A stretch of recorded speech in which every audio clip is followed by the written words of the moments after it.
Is most sincerely given to Thelma D. Basido for her 15 years of passionate and excellent service as a public servant. The Calapeños will always look up to her with gratitude for her commitment to the public service and for her contributions in the realization of our dream of a better and more progressive city. Given this third day of March 2025 in honor of her retirement as Administrative Assistant 1 in Ginubatan, Calapan City. Signed, City Human Resource Management Officer Roland O. Punzalan and City Mayor Honorable Marilu F. Murillo.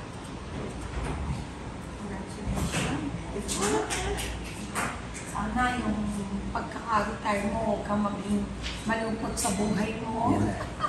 Mag-go on. Thelma, sige, anong masasabi mo ngayon nag-retire ka na? Yung pagkaka-extend ng iyong retirement at long last. Kahit paano na-kompleto ang iyong retirement. Sabi nga sa civil service, pwede. So ngayon eh, makakatanggap ka na rin. Yes! Okay, sige, Thelma. Ako ay nagpapasalamat po sa inyo lahat, lalong-lalo na kay Mayor Malu Murillo at aking boss, si Sir Punzalan, at sa City Government po. Thank you po sa lahat at ako ay na-extend ng 15 years dahil po kay Mayor Malu. Maraming salamat po sa City Government of Calapan. Sir, thank you po.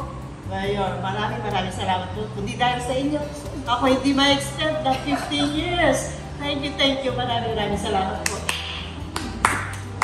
God bless you. Palakpakan natin dito. Alam mo, lockdown siya.